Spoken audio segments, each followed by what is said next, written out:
আল্লাহ তাআলা বলেন, ইন্নাল্লাহা ইশতারা, নিশ্চয়ই আল্লাহ ক্রয় করে নিয়েছেন, আল্লাহ হলেন ক্রেতা, মিনাল মুমিনিনা, মুমিনদের থেকে, মুমিনরা হলো বিক্রেতা, আনফুসাহুম ওয়া আমওয়ালাহুম, তাদের জান মাল হলো দ্রব্য, বিআন্না লাহুমুল জান্নাহ, এই জানমাল নামক দ্রব্যের মূল্য পরিশোধ করবে আল্লাহর দেওয়া জান্নাত দিয়ে। ইউকাতিলুনা ফি সাবিলিল্লাহ ফায়াকতুলুনা ওয়া ইউকতালুন, তারা আল্লাহর রাস্তায় লড়াই করবে, কাফেরদেরকে হত্যা করবে, নিজেরা শহীদ হবে, তারা আল্লাহর জান্নাতের মেহমান হবে, জান মালের বিনিময়ে মূল্য হিসাবে আল্লাহর দেওয়া জান্নাত তারা পেয়ে যাবে। তাহলে ক্রেতা আল্লাহ, বিক্রেতা মুমিনগণ, জানমাল দ্রব্য, জান্নাত মূল্য, বাজার জিহাদের ময়দান। জিহাদ করার নিয়ত আছে সবার? জিহাদের নিয়ত না থাকলে মুনাফিকি মৃত্যু হবে। সহিহ মুসলিমের বর্ণনা 1910 নম্বর হাদিস, ক্বালা রাসূলুল্লাহ সাল্লাল্লাহু আলাইহি ওয়াসাল্লাম, মান মাতা ওয়া লাম ইয়াগযু ওয়া লাম ইউহাদ্দিস বিহি নাফসাহু মাতা আলা শু'বাতিন মিনান নিফাক, কোন ব্যক্তি মৃত্যুবরণ করলো, জিহাদ করল না অথবা জিহাদের সংকল্প করল না, জিহাদের নিয়ত রাখল না, সে মুনাফিকি মৃত্যুবরণ করলো। নাউযুবিল্লাহ।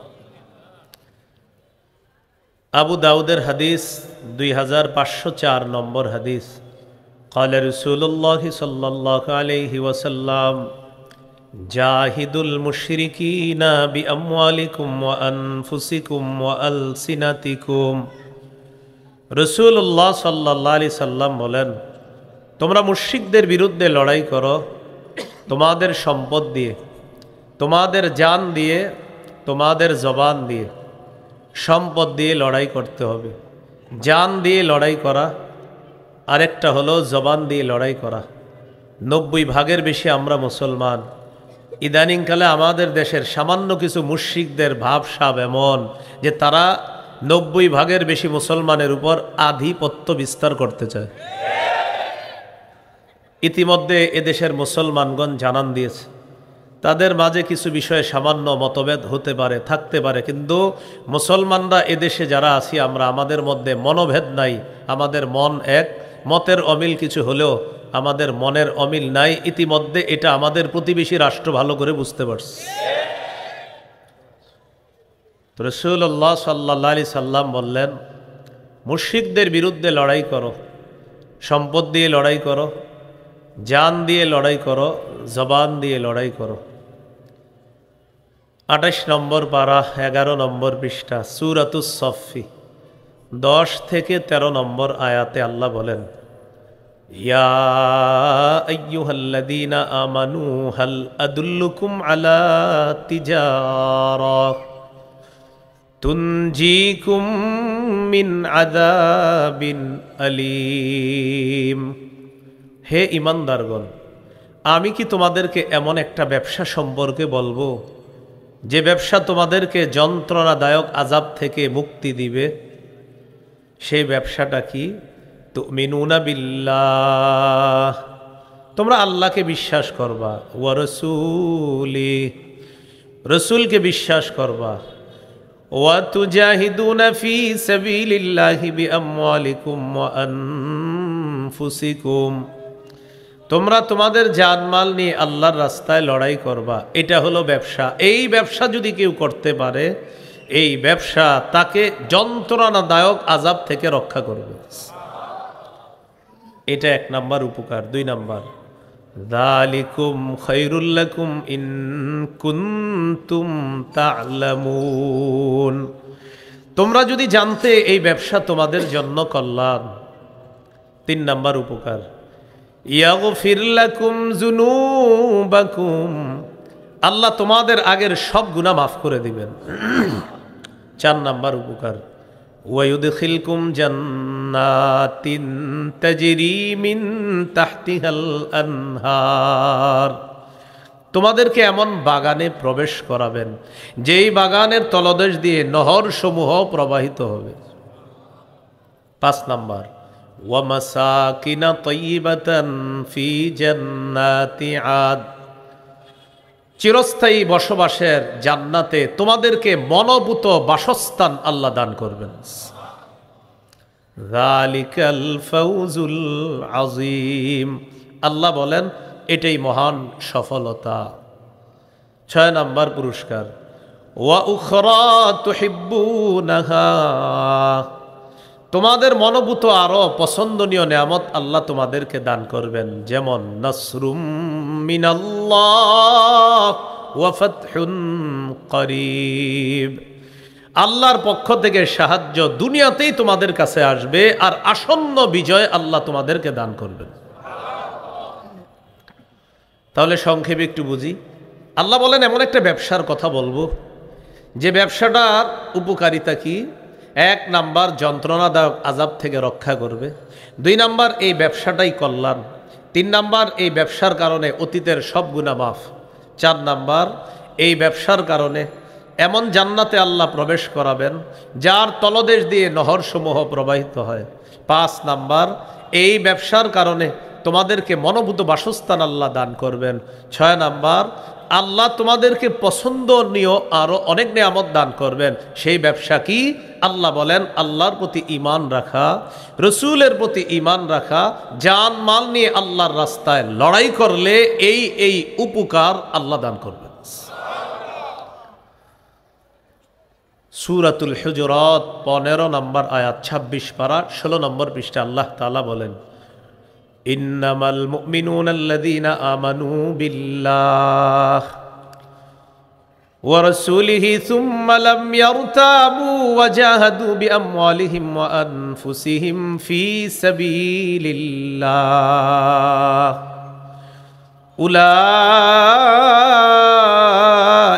হুমুস সাদিকুন। আল্লাহ তাআলা বলেন খাঁটি মুমিন হলো তারা যারা আল্লাহকে বিশ্বাস করে, রসুলকে বিশ্বাস করে, একটুও সন্দেহ করে না, যারা জান মাল নিয়ে আল্লাহর রাস্তায় লড়াই করে। আল্লাহ বলেন তারাই হলো খাঁটি ইমানদার। আমি আল্লাহ তাদেরকে খাঁটি সত্যবাদী বলে ঘোষণা করলাম। মনে রাখবেন, আল্লাহর প্রতি ঈমান, রসুলের প্রতি ঈমান, জান মাল নিয়ে আল্লাহর রাস্তায় জিহাদ করা, লড়াই করা, এই 3 গুণ যার মধ্যে সব সময় থাকবে আল্লাহ বলেন সেই খাঁটি মুমিন। জিহাদের মানসিকতা সদা সর্বদা আমাদের মধ্যে লালন করতে হবে, ধারণ করতে হবে। এই নিয়ত রাখতে হবে, আমাদের দেশের বিজ্ঞ মুফতি সাহেবরা কখনো যদি জিহাদের ফতুয়া দেয় তো সবার আগে আমি ইনশাল্লাহ জিহাদে যাব, ইনশাল্লাহ, এরকম নিয়ত রাখতে হবে ইনশাল্লাহ।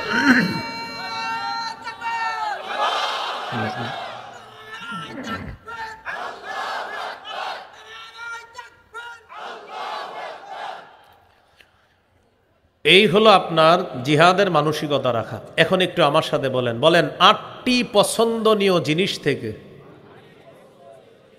আল্লাহকে, রসুলকে, জিহাদকে সবচেয়ে বেশি ভালোবাসতে হবে।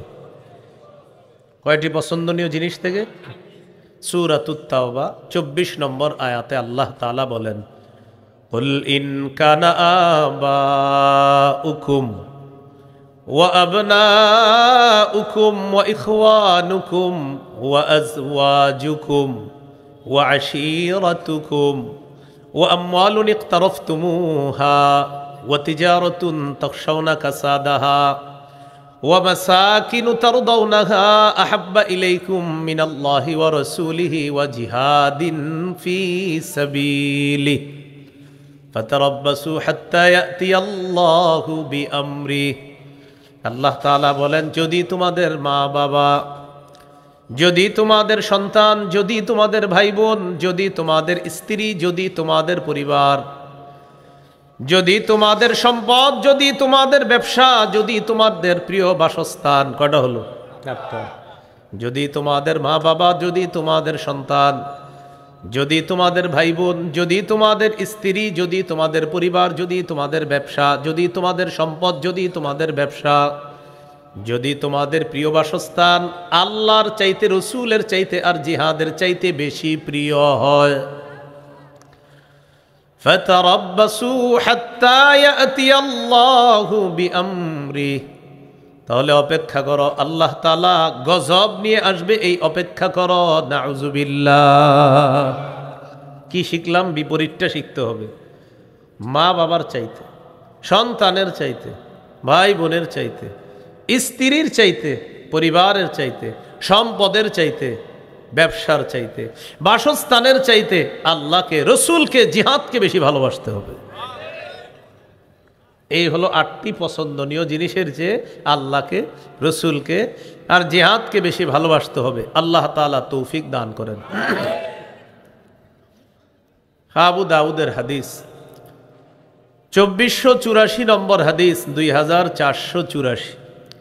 قال رسول الله صلى الله عليه وسلم لا تزال طائفة من أمتي يقاتلون على الحق ظاهرين على من ناوأهم حتى يقاتل آخر أمتي المسيح الدجال।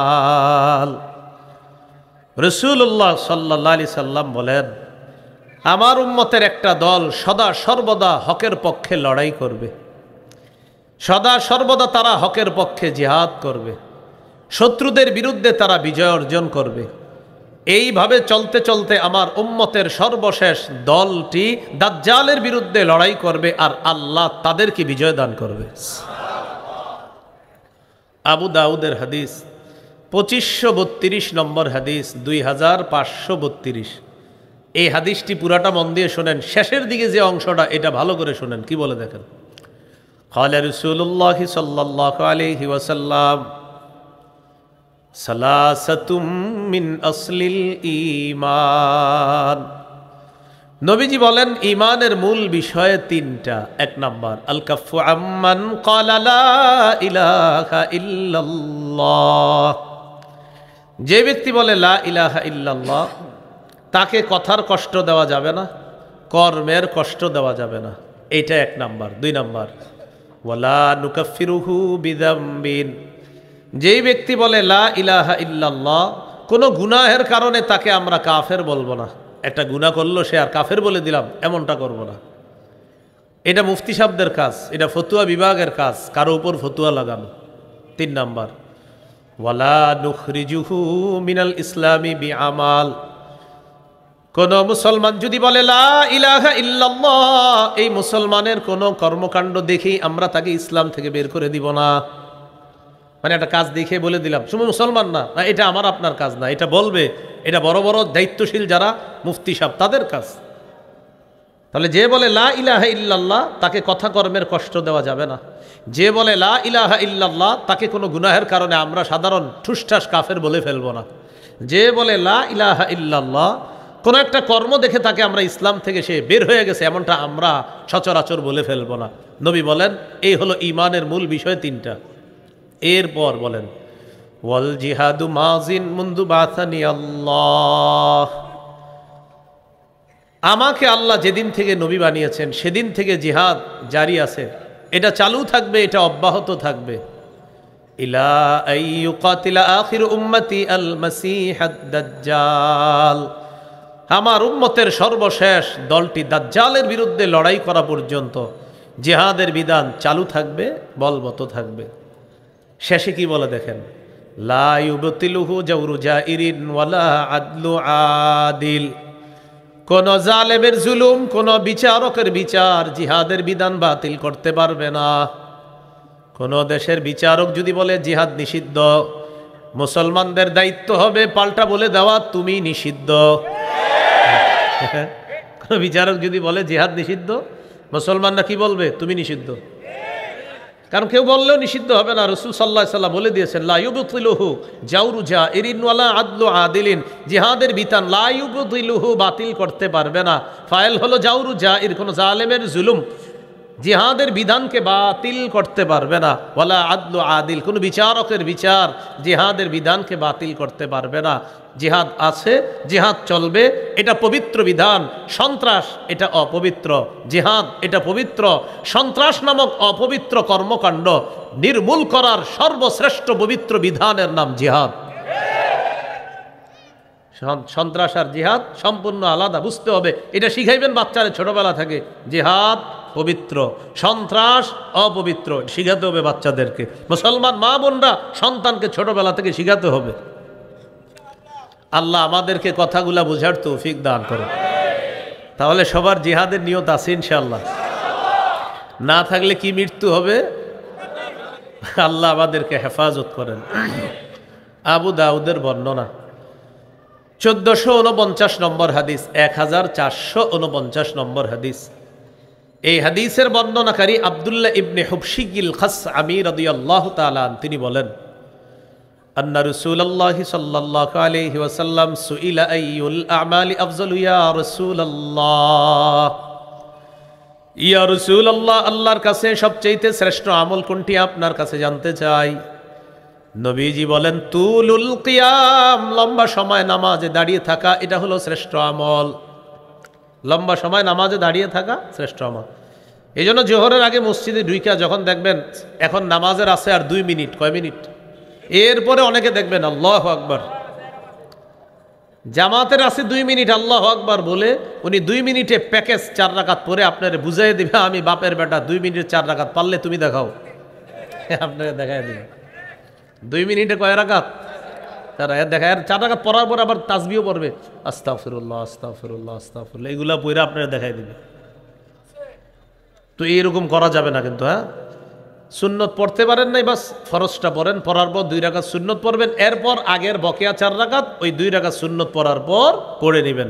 এইভাবে আমরা নামাজ সবচেয়ে ধীরস্থিরভাবে পড়ার চেষ্টা করব। আল্লাহ তৌফিক দান করেন। সহিহ বুখারীর বর্ণনা 757 নম্বর হাদিস। এক সাহাবীকে রাসূল সাল্লাল্লাহু আলাইহি সাল্লাম শিখিয়ে দিয়েছেন, 1 রাকাত নামাজ শিখিয়ে দিয়েছেন। দেওয়ার পর বললেন, এই 1 রাকাত তোমাকে শিখাইয়া দিলাম, এইভাবে তুমি সব নামাজ পড়বা, তাহলে এটার নাম হবে নামাজ। আল্লাহ তাআলা আমাদেরকে সর্বোচ্চ গুরুত্ব সহকারে ইসলামের শ্রেষ্ঠ বিধান নামাজটা যেন আমরা আদায় করতে পারি, আল্লাহ তৌফিক দান করেন। তো নবীজির প্রশ্ন করলেন, কোন ইবাদত শ্রেষ্ঠ? নবীজি বললেন, তুলুল কিয়াম, লম্বা সময় দাঁড়িয়ে থাকা। দেখেন, এটা শীতকাল চলতেছে, রাত্রে একটু তাহাজ্জুদ পড়ার চেষ্টা করবেন ইনশাআল্লাহ। হাদিসের একটা কিতাব আছে সহিহুত তারগীব, এই কিতাবের 630 নম্বর হাদিস। এই হাদিসের মধ্যে আসছে, রাজুলুন কামা ফি লাইলাতিন বারিদাতিন মিন ফিরাশিহি ওয়া লিহাফিহি ওয়া দিসারিহি ফাকামা সুম্মা তাওয়াদ্দা সুম্মা কামা ইলাস সালাহ। এক ব্যক্তি প্রচণ্ড শীতের রাত, ল্যাপ কম্বল বিছানা ছেড়ে উঠছে, ওঠার পর অজু করছে, করার পর নামাজের মধ্যে দাঁড়িয়েছে। এই ব্যক্তিকে দেখে আল্লাহ তাআলা খুশিতে হাসতে থাকে। ফেরেশতাদেরকে আল্লাহ বলে, মা হামালা আবদি হাদা আলা মা সানাআ। আচ্ছা, আমার বান্দা যে এই শীতের রাতে নামাজে দাঁড়িয়েছে, কেন দাঁড়িয়েছে? তো ফেরেশতারা জবাব দেয়, রাজা মা ইনদাক ওয়া শাফকাতাম মিম্মা ইনদাক। আল্লাহ আপনার কাছ থেকে পাওয়ার আশায় আর আপনার আযাবের ভয়ে আপনার সামনে দাঁড়িয়েছে। আল্লাহ তাআলা বলেন, আতাইতুহু মা রাজা ওয়া আম্মানতুহু মিম্মা ইয়াখাফ। সে যে আশায় দাঁড়িয়েছে তোমরা সাক্ষী থাকো, আমি তাকে দিয়ে দিলাম। সে যে ভয়ে দাঁড়িয়েছে সাক্ষী থাকো, সেই ভয় থেকে আমি তাকে নিরাপত্তা দান করলাম। মাজমাউজ জাওয়ায়েদ 2 নম্বর খণ্ড 258 নম্বর পৃষ্ঠা। একজনের সুন্দরী স্ত্রী আছে আর নরম বিছানা আছে। ওয়াল্লাযী লাহু ইমরাআতুন হাসানাতুন ওয়া ফিরাশুন লাইয়িন। কারো সুন্দরী স্ত্রী আছে, নরম বিছানা আছে, রাত 3টা-4টা বাজে ঘুম ভাঙছে, ভাঙার পর দেখে স্ত্রী ঘুমায়, আশেপাশে বীরপুর 1 নম্বরের সব মানুষগুলা ঘুমায়। যদিও 1 নম্বরেও 3টা-4টাও আপনি অত ঘুমন্ত মানুষ পাবেন না, অনেক জাগ্রতও পাবেন। জাগ্রত পাবেন যাদেরকে, এদের অনেকে ভালো কাজে পাবেন, কিন্তু বেশিরভাগ যাদেরকে পাবেন সেই কাজটা যে কি কাজ আল্লাহ তাআলা ভালো জানেন। তো যাই হোক, এখন আপনি ওই টাইমে উঠলেন, ওঠার পর আপনি উজু করলেন, করার পর আপনি নামাজে দাঁড়াইলেন। ইউহিব্বু ওয়া ইয়াস্তাবশিরু ওয়া ইয়াদহাকু। পাশে সুন্দরী স্ত্রী, নরম বিছানা, আর এই ব্যক্তি তাহাজ্জুদে দাঁড়িয়ে গেছে। এই ব্যক্তিকে আল্লাহ ভালোবাসে, তার প্রতি আল্লাহ খুশি হয়, তাকে দেখে আল্লাহ হাসতে থাকে। তো সাহাবী প্রশ্ন করলেন, হুজুর আল্লাহর কাছে শ্রেষ্ঠ ইবাদত কোনটা? নবী বললেন, তুলুল কিয়াম, লম্বা সময় নামাজে দাঁড়িয়ে থাকা। কিলা ফাআইয়ুস সাদাকাতি আফযালু ইয়া রাসূলুল্লাহ, আল্লাহর কাছে সবচেয়ে শ্রেষ্ঠ সদকা কোনটা? নবীজি বললেন, জাহাদুল মুকিল্লি, কোন ব্যক্তি উপার্জন করার পর কষ্টার্জিত উপার্জন থেকে সে সামান্য সদকা করা, এই সদকা আল্লাহর কাছে শ্রেষ্ঠ সদকা বলে গণ্য হয়ে যায়। 3 নাম্বার, কিলা ফাআইয়ুল হিজরাতি আফযালু ইয়া রাসূলুল্লাহ, হুজুর আল্লাহর কাছে শ্রেষ্ঠ হিজরত কোনটি? নবীজি বললেন, মান হাজারা মা হারামাল্লাহু আলাইহি, আল্লাহ যা হারাম করেছেন এই হারাম কাজ থেকে বেঁচে থাকা, এটা আল্লাহর কাছে শ্রেষ্ঠ হিজরত বলে গণ্য হয়ে যায়। কিলা ফাআইয়ুল জিহাদি আফযালু ইয়া রাসূলুল্লাহ, প্রশ্ন করা হলো আল্লাহর কাছে সবচেয়ে শ্রেষ্ঠ জিহাদ কোনটি?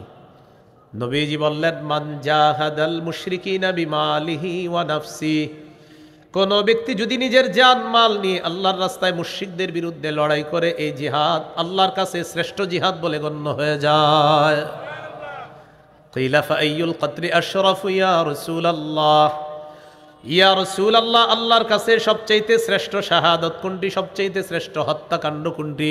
নবীজি বললেন, মান উহরিকা দামুহু ওয়া উকিরা জাওয়াদুহু, কোন ব্যক্তিকে জিহাদের ময়দানে শহীদ করা হলো আর তার ঘোড়াটাকেও শহীদ করা হলো, এই হত্যাকাণ্ড, এই শাহাদাত আল্লাহর কাছে সবচেয়ে মর্যাদাপূর্ণ শাহাদাত। বলেন শাহাদাত, আবার বলেন। তাহলে নতুন আলোচনা, শাহাদাত, শহীদ হওয়া। প্রথমে জানলাম ক্রেতা আল্লাহ, বিক্রেতা মুমিনগণ, দ্রব্য জানমাল, মূল্য জান্নাত, আর ময়দান হলো, বাজার হলো জিহাদের ময়দান। জিহাদের ময়দানে জিহাদ করা লাগে, জিহাদ বিষয়ে জানলাম। জিহাদ করতে করতে শহীদ হওয়া লাগতে পারে, তো শহীদ হব কি না এটার ভূমিকা একটা হাদিস জানি, তিরমিজির বর্ণনা, 1656 নম্বর হাদিস। ক্বালা রাসূলুল্লাহ সাল্লাল্লাহু আলাইহি ওয়াসাল্লাম, লা ইউকলামু আহাদুন ফি সাবিলিল্লাহ ওয়াল্লাহু আ'লামু বিমান ইউকলামু ফি সাবিলিহি ইল্লা জাআ ইয়াউমাল কিয়ামাহ আল-লাউনু লাউনুদ দাম ওয়ার রিহু রিহুল মিস। কোন ব্যক্তি আল্লাহর রাস্তায় জিহাদ করার জন্য গেছে, আঘাত লাগছে শরীরের মধ্যে, এই আঘাত লাগার কারণে কিয়ামতের ময়দানে এই ব্যক্তি যখন আল্লাহর সামনে যাবে, তার রং হবে রক্তের রং, আর তার শরীর থেকে মেশক আম্বরের ঘ্রাণ বের হবে। তিরমিজির হাদিস, 1655 নম্বর হাদিস। ক্বালা রাসূলুল্লাহ সাল্লাল্লাহু আলাইহি ওয়াসাল্লাম, সালাসুন হাক্কুন আলাল্লাহি আউনুহুম, নবী বলেন 3 ব্যক্তিকে সাহায্য করা আল্লাহ নিজের উপর ওয়াজিব করে নেয়। 1 নাম্বার, আল মুজাহিদু ফি সাবিলিল্লাহ, কোন ব্যক্তি যদি আল্লাহর রাস্তায় জিহাদ করে, এই মুজাহিদকে, মুজাহিদের পরিবারকে সাহায্য করা আল্লাহ নিজের উপর ওয়াজিব করে নেয়। 2 নাম্বার, ওয়াল মুকাতাবুল্লাযী ইউরিদুল আদা, কোন গোলাম তার মনিবের সাথে চুক্তিবদ্ধ হয়েছে, এই পরিমাণ টাকা দিলে মনিব তাকে আজাদ করে দিবে, এই গোলামকে গোলামের জিনজির থেকে মুক্ত করার জন্য আল্লাহ তাকে সাহায্য করা নিজের উপর ওয়াজিব করে নেয়। 3 নাম্বার, ওয়ান্নাকিহুল্লাযী ইউরিদুল আফাফা, যে ব্যক্তি বিয়ের মাধ্যমে নিজেকে পুত পবিত্র করতে চায়, আল্লাহ তাআলা তাকে সাহায্য করা নিজের উপর ওয়াজিব করে নেয়। এই 3 ব্যক্তির একজন হলো আল্লাহর রাস্তার মুজাহিদ। তো জিহাদে গেলে শরীরে আঘাত লাগতে পারে, আবার যদি নসিব ভালো হয় শাহাদাতের মর্যাদাও লাভ করতে পারি। আল্লাহ তাআলা তৌফিক দান করেন। সহিহ বুখারীর বর্ণনা, 3123 নম্বর হাদিস। عن أبي هريرة رضي الله تعالى عنه قال قال رسول الله صلى الله عليه وسلم تكفل الله لمن جاهد في سبيل الله لا يخرجه إلا الجهاد في سبيله وتصديق كلماته বিআন ইউদখিলাহুল জান্নাতা আও ইয়ারজিআহু ফি মাসকানিহি আল্লাযী খারাজা মিনহু মা নালা মিন আজরিন আও গানিমা। এক ব্যক্তি জিহাদে বের হয়েছে, জিহাদে বের হওয়ার পর আল্লাহর রাস্তায় লড়াই করতেছে, আল্লাহর রাস্তায় লড়াই করতেছে, তার শুধুমাত্র নিয়ত আল্লাহ আমি তোমাকে খুশি করার জন্যই জিহাদে আসছি, আল্লাহ তুমি পুরস্কার দিবা এই আশায় জিহাদে আসছি। আল্লাহ দায়িত্ব নিয়ে নেয়, হয়তো তাকে শহীদ করে জান্নাতে পৌঁছায়া দিবে, অথবা গাজী বানিয়ে প্রচুর গনিমতের মাল সম্পদ সহ তার বাড়িতে আল্লাহ তাকে ফিরাইয়া দিবেন। তাহলে একটা হলো শহীদ আর একটা হলো গাজী। সহিহ মুসলিমের বর্ণনা 1878 নম্বর হাদিস। قال رسول الله صلى الله عليه وسلم مثل المجاهد في سبيل الله كمثل الصائم القائم القانت بآيات الله لا يفتر من صيام ولا صلاة। এটা একটু তাকান দেখেন, আল্লাহু আকবার। এক ব্যক্তি রোজা রাখছে, নামাজে আছে, তেলাওয়াত করতেছে। আবার বলছি, আমি নামাজে আছি, আমি রোজাদার, আমি নামাজে আছি, আমি তেলাওয়াত করতেছি, আমি ক্লান্ত হই না, নামাজ পড়তেও ক্লান্ত হই না, রোজা রাখতেও আমার ক্লান্তি লাগে না, তেলাওয়াত করতেও আমার ক্লান্তি লাগে না। নবীজি বলেন ক্লান্তিহীন রোজাদার, ক্লান্তিহীন নামাজ আদায়কারী, ক্লান্তিহীন তেলাওয়াতকারী এই ব্যক্তির যেমন সওয়াব, মুজাহিদ আল্লাহর রাস্তায় পা রাখার সাথে সাথে হাত্তা ইয়ারজি আল মুজাহিদু ফি সাবিলিল্লাহ, মুজাহিদ আল্লাহর রাস্তায় পা রেখে ফিরে আসার আগ পর্যন্ত তার আমল নামায় ক্লান্তিহীন রোজাদার, ক্লান্তিহীন সালাত আদায়কারী আর তেলাওয়াতরত ব্যক্তির যেই পুরস্কার, আল্লাহ মুজাহিদের আমল নামায় ফিরে আসার আগ পর্যন্ত এই পুরস্কার তার আমল নামায় লিপিবদ্ধ চলতেই থাকে, চলতেই থাকে। তাহলে জিহাদের নিয়ত আছে ইনশাআল্লাহ, আঘাত লাগতে পারে, নিয়ত আছে ইনশাআল্লাহ, শহীদ হওয়া লাগতে পারে, নিয়ত আছে ইনশাআল্লাহ। আল্লাহ তৌফিক দান করেন। তিরমিজির হাদিস 1661 নম্বর হাদিস, 1661। قال رسول الله صلى الله عليه وسلم ما من أحد من أهل الجنة يسره أن يرجع إلى الدنيا غير الشهيد। নবীজি বলেন জান্নাতের মধ্যে যারা আছে তারা কেউ দুনিয়াতে আসতে চাইবে না শুধু শহীদ ছাড়া, শহীদ বারবার দুনিয়াতে আসতে চাইবে। সুবহানাল্লাহ। فإنه يحب أن يرجع إلى الدنيا ويقول حتى أقتل 10 مرات। শহীদ বারবার দুনিয়াতে আসতে চাইবে আর বলবে আমাকে আবার শহীদ করা হোক, আবার আমাকে জিন্দা করা হোক, আবার আমাকে শহীদ করা হোক, আবার আমাকে জিন্দা করা হোক। এইভাবে যদি আমাকে 10-12 শহীদ করা হয় আমি বারবার শহীদ হওয়ার জন্য প্রস্তুত। কেন? নবীজি বলেন মিম্মা ইয়ারা মিম্মা আতাহুল্লাহু মিনাল কারামা। আল্লাহ শহীদকে যেই পুরস্কার দান করেছেন, এই পুরস্কার শহীদ পাওয়ার পর শহীদ বারবার চাইবে আল্লাহ আমি দুনিয়াতে আবার যাব, আবার শহীদ হব, আবার পুরস্কার নিব, আবার যাব, আবার শহীদ হব, আবার পুরস্কার নিব। বাবু 10-12 যদি শহীদ করো আমি রাজি আছি, আমি বারবার তোমার কাছে পুরস্কার নিতে চাই। এবার আমার দিকে একটু তাকান, এই দেখেন, এই যে হযরত রে চিমটি কিন্তু দিব না আপনি, আপনি আবার সবাই বুঝেন না দিছি। হ্যাঁ, আমি মানে চিমটির অভিনয় করতেছি, আপনাদের দিব না। এইভাবে একটা চিমটি দিলাম তো হালকা চিমটির মতো একটা আঘাত লাগছে এরকম। নবীজি বলেন যে শহীদ হয়, শহীদ শুধু এতটুকুই ব্যথা উপলব্ধি করতে পারে, এই হালকা একটু লাগছে ব্যাস শহীদ। তো রাসূলুল্লাহ সাল্লাল্লাহু আলাইহি সাল্লাম তিরমিজির বর্ণনায় বলে দিলেন যে শহীদ এত পুরস্কার পায়, তাই তার মনে হবে আমি যদি আবার যাই তো আবার এই পুরস্কার আমি নেওয়ার জন্য দুনিয়াতে যাব। সুবহানাল্লাহ। সূরা আলী ইমরান 169 নম্বর আয়াত। এই আয়াত আল্লাহ কেন নাজিল করলেন প্রেক্ষাপটটা শুনেন। প্রেক্ষাপটটা আবু দাউদের 2520 নম্বর হাদিসে আছে, 2520 নম্বর হাদিসে সূরা আলী ইমরানের 169 নম্বর আয়াত নাজিলের প্রেক্ষাপট আছে। এই হাদিসের বর্ণনাকারী আব্দুল্লাহ ইবনে আব্বাস রাদিয়াল্লাহু তাআলা আনহুমা তিনি বলেন قال رسول الله صلى الله عليه وسلم لما أصيب إخوانكم بأحد জাআলাল্লাহু আরওয়াহাহুম ফি জাওফি তাইরিন খুদরিন। সুবহানাল্লাহ। উহুদের যুদ্ধে তোমাদের যে ভাইয়েরা শহীদ হয়েছে তাদের আত্মাগুলা আল্লাহ তাআলা সবুজ পাখির পেটের মধ্যে ঢুকিয়ে দিস। তারিদু আনহারুল জান্নাহ ওয়া তাকুলু মিন সিমারিহা ওয়া তাবি ইলা কানাদিলা মিন যাহাবিন মুআল্লাকাতিন ফি জিল্লিল আরশ।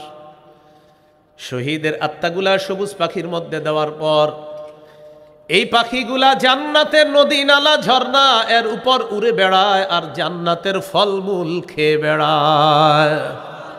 মজার বিষয় দেখেন, উঠতে উঠতে খাইতে খাইতে তারা আরশের ছায়ার নিচে স্বর্ণ দ্বারা তৈরি করা ফানুস আছে, ফানুস, এই ফানুসের মধ্যে গিয়ে শহীদের আত্মারা বসবে।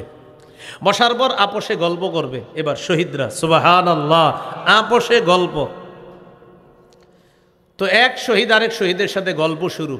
মুফাসসিরিনে কেরামের কেউ কেউ বলেন এটা বদরের যুদ্ধের শহীদগণের কথা, আর আব্দুল্লাহ ইবনে আব্বাস রাদিয়াল্লাহু তাআলা আনহুর মত দ্বারা বোঝা যায় এটা উহুদের যুদ্ধের শহীদের কথা। আপনি যেই শহীদে হোক না কেন, শহীদদের ব্যাপারে রাসূল বলতেছেন। তো শহীদরা তখন বসবে।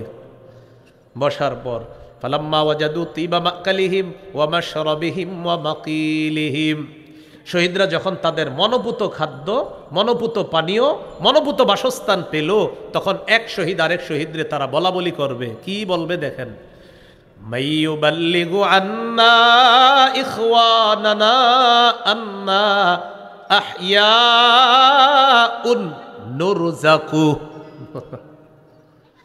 শহীদরা বলা বলি করবে, আচ্ছা আমাদের খবরগুলা দুনিয়াবাসীকে কে জানাতে পারবে যে আমরা জীবিত আর আমাদেরকে রিজিক দেওয়া হয়? শহীদরা বলা বলি করবে, আমরা যে জীবিত কথাটা জানাবে কে দুনিয়াতে? তো শহীদরা বলে, এটা কি দরকার জানানো? খালি আল্লাহ ইয়াজহাদু ফিল জিহাদি ওয়ালা ইয়ানকুলু ইনদাল হার, যাতে আমাদের দুনিয়ার জীবিত ভাইয়েরা জিহাদের প্রতি অনাগ্রহ না দেখায়, জিহাদের সময় যেন তারা অলসতা না করে। তাই আমাদের খবরটা দুনিয়ায় আমাদের ভাইদেরকে জানানো দরকার। কে জানাইতে পারবে? আল্লাহ তাআলা জবাব দিচ্ছেন, আনা উবাল্লিগু হুম আনকুম, আমি তোমাদের বিষয়টা দুনিয়ার মানুষদের কাছে পৌঁছে দিব।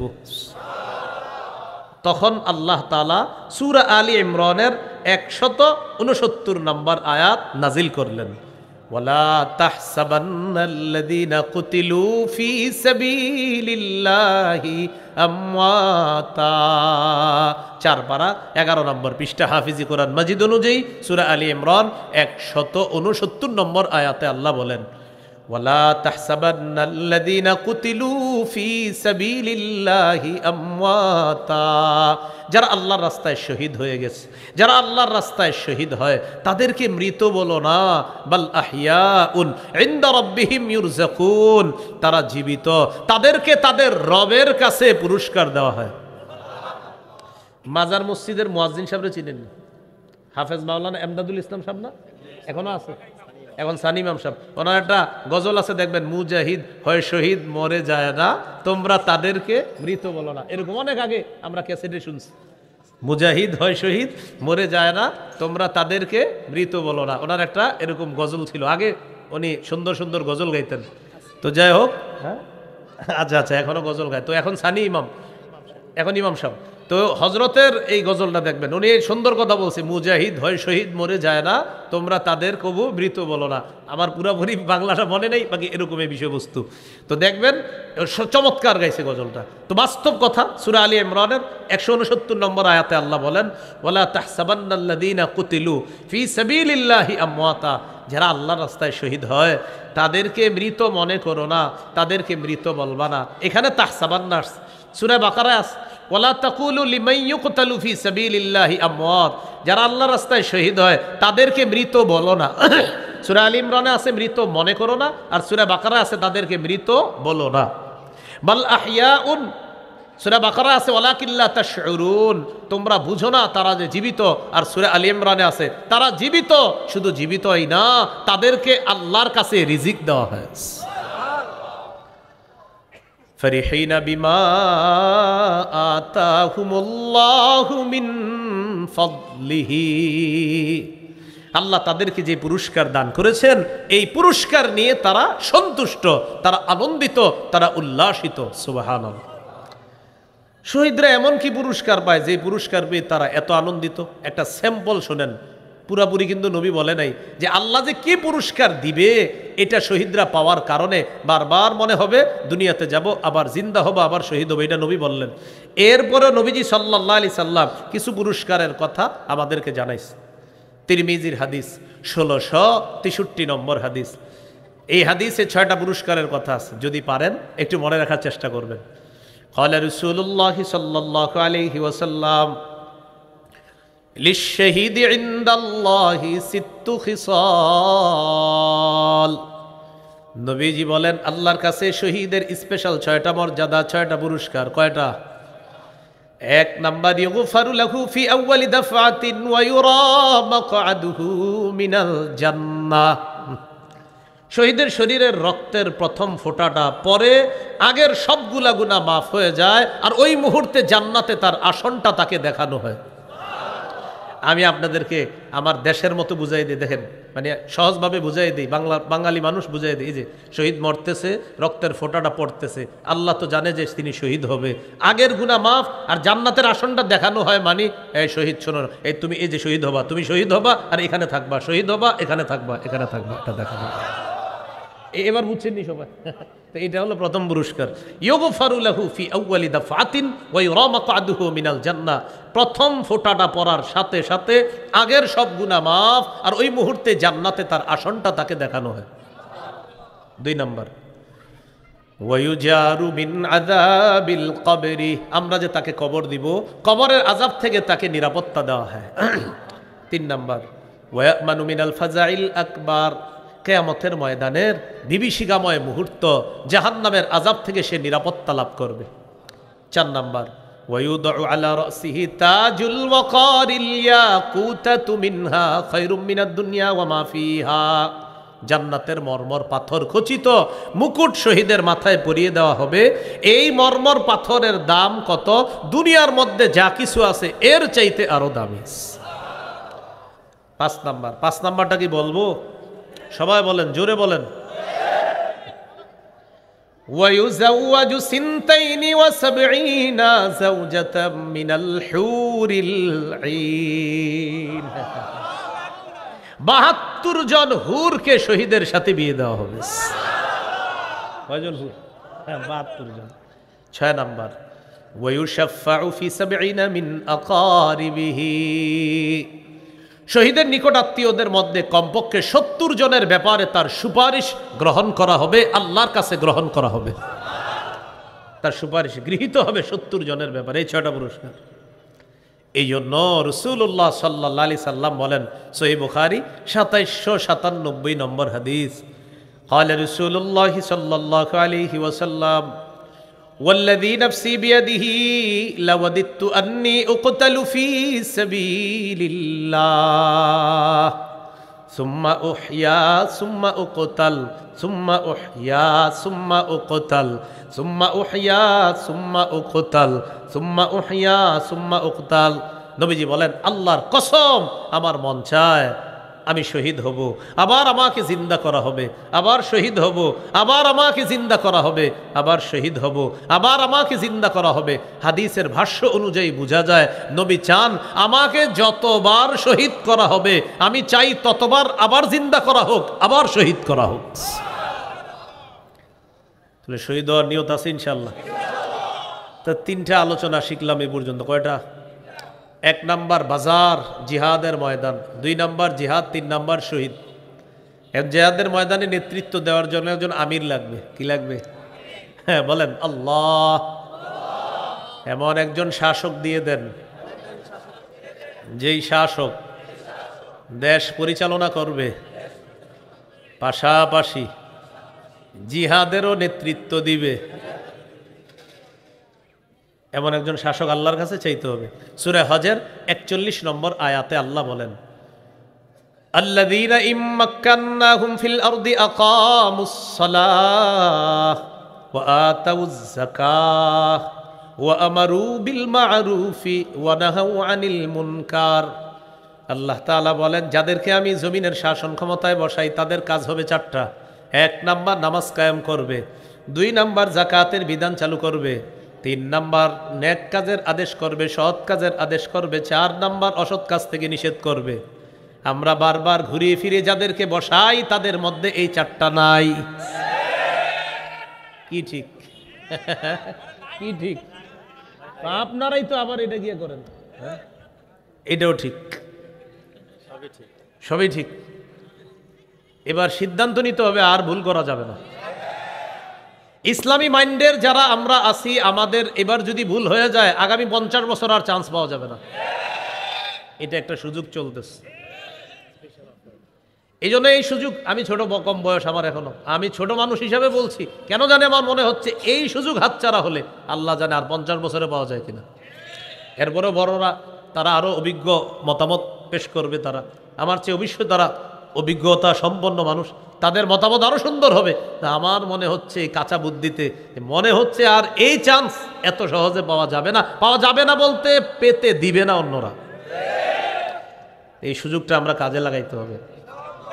এই জন্য বলেন আল্লাহ, বাংলাদেশে শরিয়া আইন চাই।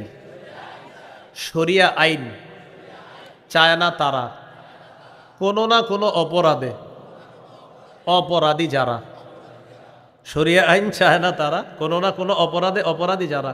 চোর শরিয়া আইন চাইবে না, হাত কাটা যাবে। দর্শক শরিয়া আইন চাইবে না, পাথর মারা হবে অথবা দৌড়া মারা হবে। যারা নাটক সিনেমা করে তারা শরিয়া আইন চাইবে না, কোনো নারীর গায়ে অশ্লীলভাবে স্পর্শ করতে পারবে না। এই জন্য শরিয়া আইন যদি চালু হয়, যত অপরাধী চোর বাটপার আছে তাদের জন্য বাধা হবে শরিয়া আইন। তাই শরিয়া আইনের বিকল্প নাই। আল্লাহ আমাদের দেশে শরিয়া আইন চালুর ব্যবস্থা করে দেন।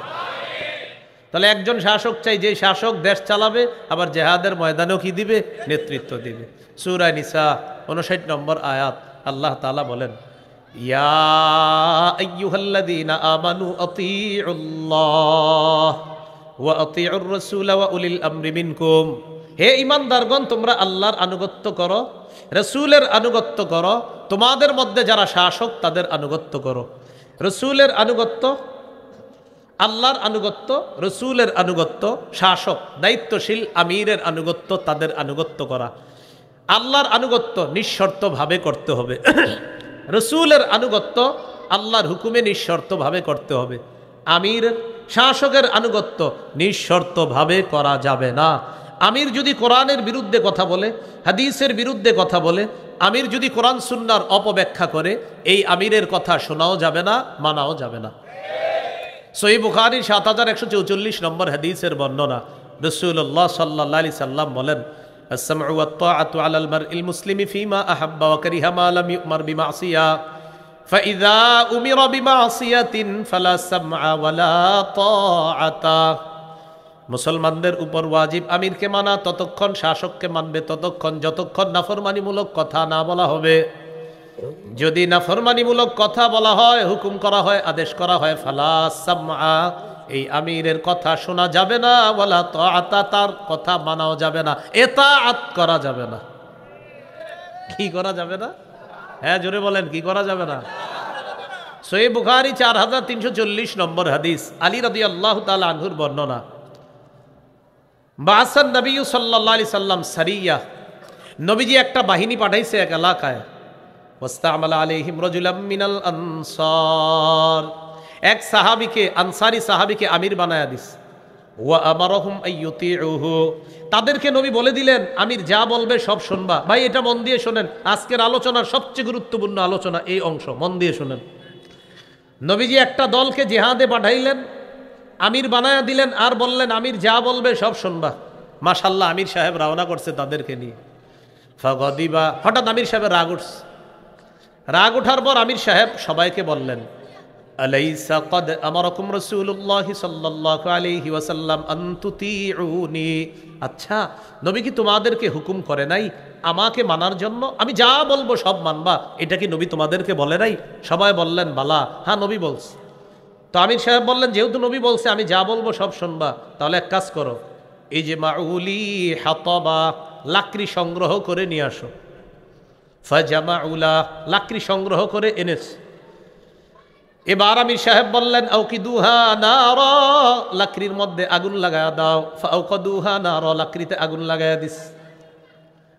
আগুন লাগানোর পর আমির সাহেব বললেন উদখুলুহা, তোমরা সবাই আগুনে ঝাঁপ দাও।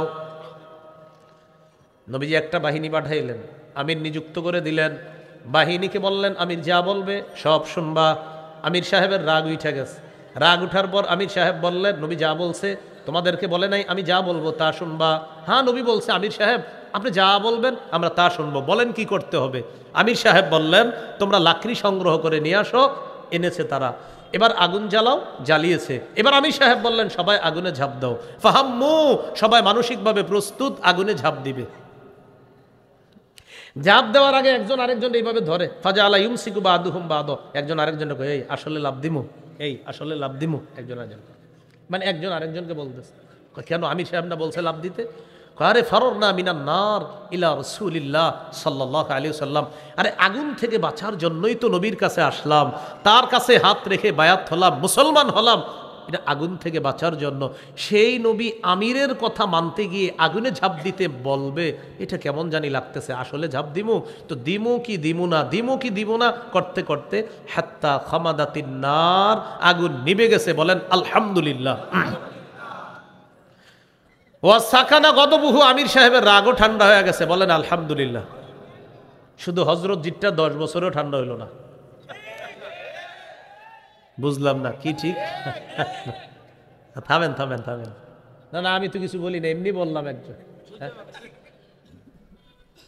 আল্লাহ ঠান্ডা করে দেখ, সারা পৃথিবীর সবাইকে আল্লাহ এক ন্যাক করে দেখ। আল্লাহ আপনি কবুল করেন। তা আগুনে ঝাঁপ দিল না, এই ঘটনা নবীজির কাছে গেছে। যাওয়ার পরে নবীজি বললেন সর্বনাশ, লাউ দাখালুহা মা খারাজু মিনহা ইলা ইয়াউমিল কিয়ামা, তারা যদি আমিরের কথা শুই না আগুনে ঝাঁপ দিত, কিয়ামত পর্যন্ত আগুন থেকে বের হতে পারত না। হাদিসের শেষে বললেন ইন্নামাত তাআতু ফিল মারুফ, আমিরের কথা মানতে হবে শুধু ন্যায়সঙ্গত কথা কাজে। আমির নাফরমানিমূলক কথা বললে আমিরের কথা মানাও যাবে না, শোনাও যাবে না। ওলামায়ে হক্কানি, ওলামায়ে উম্মত, লাখ লাখ আলেম যদি বলে যে ভাই অমুকের কিছু ভুল আছে, তার এই সিদ্ধান্তগুলা ভুল আছে, এক্ষেত্রে প্রশ্নও তোলা যাবে না। আর বাস আলেমদের কথা মেনে নেওয়াটা বুদ্ধিমানের কাজ, মেনে না নেওয়া গোমরাহি পথভ্রষ্টতার কারণে। সরাহাতান কথা ভাই। এই জন্য বুদ্ধিমানের কাজ হলো আলেমদের কথাটা মেনে নেন আপনি। আল্লাহ তৌফিক দান করেন। 4টা বিষয় শিখলাম। বাজার জিহাদের ময়দান, জিহাদের ময়দানে জিহাদ করতে হবে, জিহাদ করতে করতে শহীদ হতে হবে, এই নিয়ত রাখতে হবে। শহীদ হওয়ার নিয়ত আছে তো? ওই একটা হাদিস বলা হয় না, বলে ফেলি। সহিহ মুসলিমের 1909 নম্বর হাদিস। রাসূলুল্লাহ সাল্লাল্লাহু আলাইহি সাল্লাম বলেন মান সাআলাল্লাহ শাহাদাতা বিসিদকিন, এই হাকিমুল উম্মত মাদ্রাসা আশেপাশে আপনার কেউ নিয়ত করছে আল্লাহ আমি শহীদ হব, পাক্কা নিয়ত করছে। বাল্লাগাহুল্লাহু মানাজিলাশ শুহাদা ইন মাতা আলা ফিরাশি, এই ব্যক্তি এই মিরপুর এই এলাকায়ও যদি মারা যায়, তার বিছানায় মারাও যদি যায়, তো পাক্কা নিয়ত আল্লাহ তাকে শহীদদের মর্যাদায় পৌঁছায় দেবে। এগুলো 3 নাম্বার। 4 নাম্বার, একজন আমির লাগবে। আর আমির কে হবে? তো বলছিলাম একজন শাসক, যে শাসক হবে আদর্শ শাসক, ওই শাসক আমাদেরকে দেশও চালাবে, আবার জিহাদের ময়দানে নেতৃত্ব দিবে। আল্লাহ তাআলা আমাদের সকলকে যে কথাগুলো বললাম শুনলাম, আমরা সবাই যেন আমল করার তৌফিক দান করেন।